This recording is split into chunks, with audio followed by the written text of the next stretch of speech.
जय सनातन धर्म की प्रिय दर्शकों, आप सभी का स्वागत है हमारे इस YouTube चैनल पर।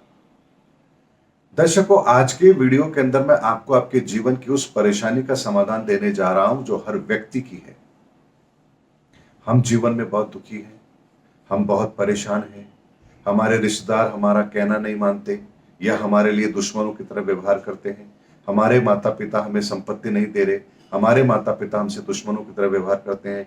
मेरा बेटा मेरा कहना नहीं मानता, मेरी पत्नी चरित्रहीन है, मेरी पत्नी मेरा साथ नहीं देती है, मेरी पत्नी मुझे छोड़कर चली गई है, मेरी पत्नी मेरे बच्चों को लौटा नहीं रही है, वगैरह वगैरह वगैरह। ऐसी हजारों परेशानियां हैं। इनमें से कुछ ना कुछ परेशानी आपके जीवन में भी जरूर जुड़ी होगी। और ये परेशानियां ऐसी होती हैं जिससे व्यक्ति चाह करके भी पीछा नहीं छुड़ा सकता।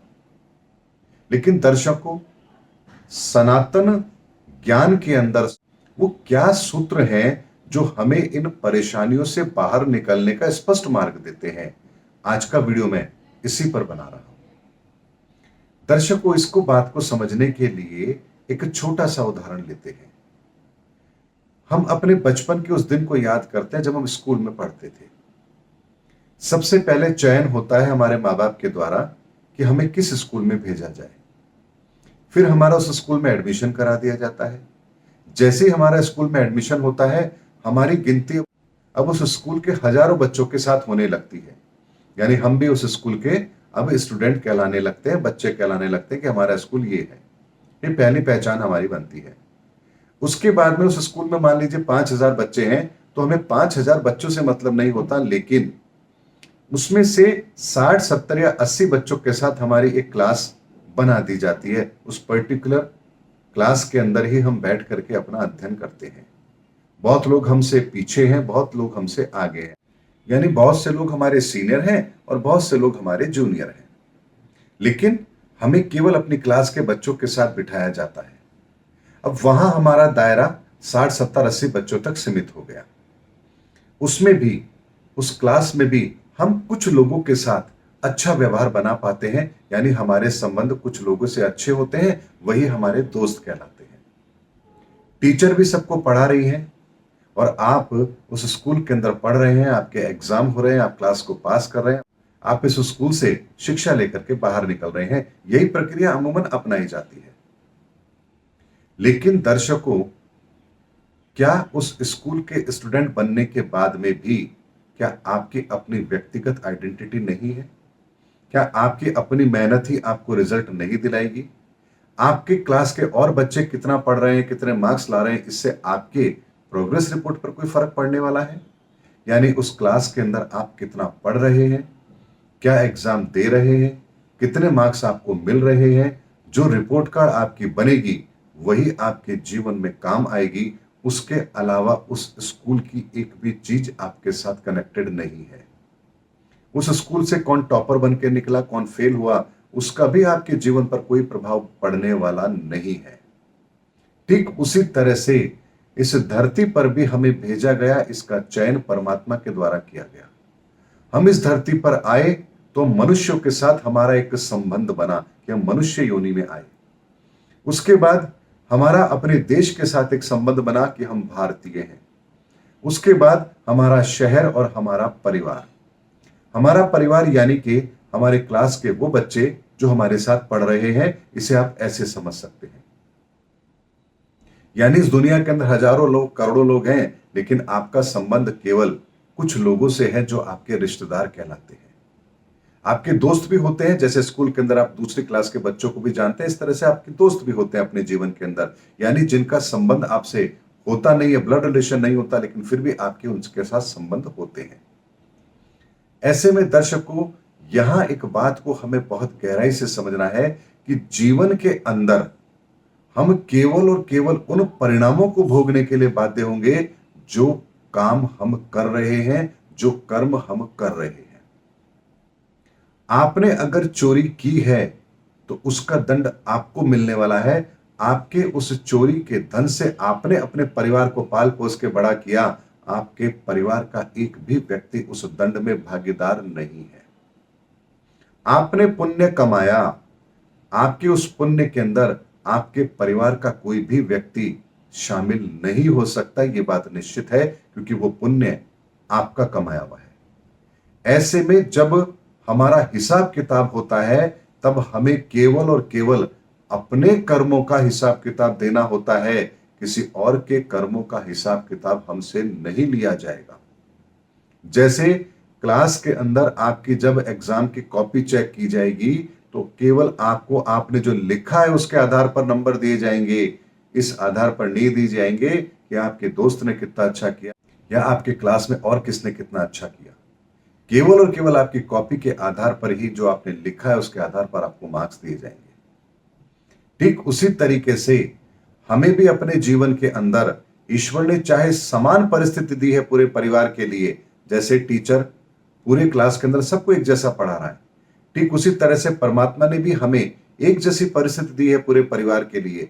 लेकिन उस परिस्थिति से हम किस तरह से निपट रहे हैं, किस तरह से जूझ रहे हैं, उस परिस्थिति को कैसे ले रहे हैं, ये सब कुछ हमारे ऊपर निर्भर करेगा। और उन परिस्थिति के अंदर जो निर्णय हम लेंगे वही हमारे कर्म बनेंगे और उसी का भुगतान हमें करना है।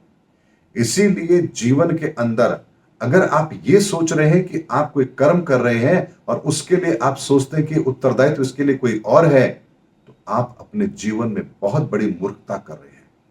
अरे मेरे जीवन में तो मेरी सास की वजह से बहुत परेशानी है, अरे मेरे जीवन में तो मेरे पुत्र के कारण से बहुत परेशानी है, अरे मेरे जीवन में मेरे पिता के कारण से बहुत परेशानी है। ये बहाना आपका चलने वाला नहीं है। आपको आपके कर्मों का हिसाब किताब देना है।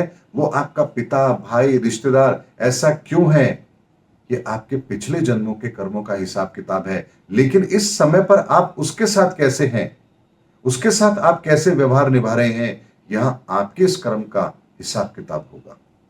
कोई व्यक्ति आपसे बहुत द्वेष रखता है, आप उससे दूरी बना सकते हैं, लेकिन आप उसके साथ ऐसी प्रतिक्रिया दें जो आपका कर्म बने, ये आप नहीं कर सकते। और अगर ये आप कर रहे हैं तो ये आपका कर्म बन रहा है और इसका भुगतान आपको ही करना है। इसमें ना आपके बच्चे साथ देंगे, ना आपका पति साथ देगा, ना आपके माता पिता साथ देंगे, ना आपके और कोई रिश्तेदार साथ देंगे। और इस घटना को अगर भविष्य के साथ जोड़कर देखेंगे तो डाकू की उस कहानी को आप दोबारा से सुन लेना, जहां नारद जी ने उसे कहा था कि तुम जो अपराध कर रहे हो, क्या इसके अपराध के दंड में क्या तुम्हारे परिवार का कोई सदस्य भी शामिल होगा। जब इस बात का रहस्य नारद जी ने उनको बताया, तब उसको समझ में आया कि वो क्या कर रहा है, और यहां से उसने अपने जीवन के अंदर सत्य के मार्ग को अपनाया। इसीलिए सनातन धर्म, सनातन रहस्य ये कहता है कि आप आपके जीवन के अंदर जितने भी रिश्ते लेकर बैठे हैं, आपको ईमानदारी के साथ उनसे व्यवहार रखना है, और उसके अलावा आपका उनके साथ कोई और संबंध हो ही नहीं सकता।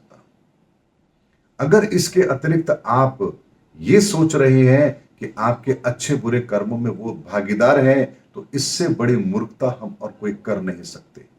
इसीलिए अपने कर्तव्य का निर्वहन करिए, लेकिन इतना ध्यान रखिए कि कहीं भी आपके उस कर्तव्य के निर्वहन के अंदर कोई ऐसा दोष तो आप नहीं कमा रहे हैं जिसके कारण से उस पाप का भुगतान केवल आपको करना पड़े।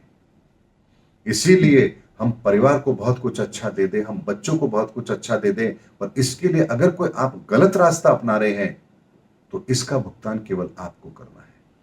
इसीलिए अपने जीवन के अंदर अपने परिवार के साथ संस्कारों को शेयर कीजिए, ना कि संपत्तियों को शेयर कीजिए। संपत्तियां आपकी कम ज्यादा होती रहेंगी, बदलती रहेंगी, लेकिन आपके अपने परिवार, अपने रिश्तेदार, अपने दोस्तों के साथ किया गया ये जो संस्कार है, जो आप शेयर करते हैं, ये कभी भी ना कम होंगे और ना ही कभी किसी को परेशान करेंगे, दुखी करेंगे। और यकीन मानिए, इस बात की घटना को समझाने के लिए एक छोटा सा उदाहरण देता हूं। राम के साथ भी मंथरा थी, यानी कि राम के महल में मंथरा थी, लेकिन उसके बाद भी उसका मन नहीं बदला, उसकी सोच नहीं बदली। वहीं रावण के साथ मंदोदरी थी, लेकिन फिर भी उसका मन विचलित नहीं हुआ। बेशक वो रावण के साथ थी, रावण की पत्नी थी। ये वो उदाहरण मैं आपके सामने रख रहा हूं जहां विषम परिस्थिति होते हुए भी और परमात्मा स्वयं उनके साथ होते हुए भी व्यक्ति अपनी परिस्थिति को, अपनी सोच को नहीं बदल पाया। यहां ये उदाहरण हमें समझाने के लिए पर्याप्त है कि परिस्थितियां कभी भी आपको इतना विचलित नहीं कर सकती कि आप बुरा कर्म करें, और अच्छी परिस्थिति कभी भी आपकी सोच को नहीं बदल सकती। इसीलिए संस्कारित बनिए और दूसरों को भी संस्कार दीजिए। यही सनातन सत्य है और यही सनातन धर्म है, और यही एकमात्र रास्ता है कर्म बंधनों से मुक्त होने का। इसके अतिरिक्त फिर आप चाहे कितनी सत्संग सुन लीजिए, कितनी यात्राएं कर लीजिए, कुछ नहीं होने वाला। इस कॉन्सेप्ट को समझ के फिर सत्संग सुनिए, फिर मंदिर जाइए, फिर यात्राएं कीजिए, फिर रिश्ते निभाइए, फिर देखिए जीवन के अंदर पुण्य की कितनी दौलत आपके हिस्से में आती है। उम्मीद करता हूं दर्शकों मेरा वीडियो आपको जरूर अच्छा लगा होगा। अगले वीडियो में आपसे फिर भेंट होगी, तब तक हमारे चैनल पर बने रहिए। जय हिंद, जय भारत, जय सनातन धर्म।